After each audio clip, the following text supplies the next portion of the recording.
28 ноября 2021 года состоятся выборы депутатов Чогорку Кенеша Кыргызской Республики. Для предоставления избирателям информации о зарегистрированных кандидатах Центральная избирательная комиссия запустила информационный ресурс «Талапкер».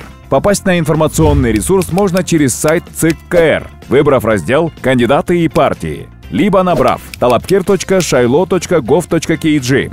На портале Талапкер вы сможете найти данные по партиям и кандидатам, зарегистрированным по единому избирательному округу, и данные по кандидатам, которые баллотируются по одномандатным избирательным округам, прочитать предвыборные программы кандидатов и партий, а также детально ознакомиться с информацией по избирательным фондам кандидатов и партий, кто, когда и какую сумму внес для поддержки избирательной кампании, и о расходах, кому, сколько и за какие товары или услуги выплачено из фонда. Будь информирован, сделай осознанный выбор.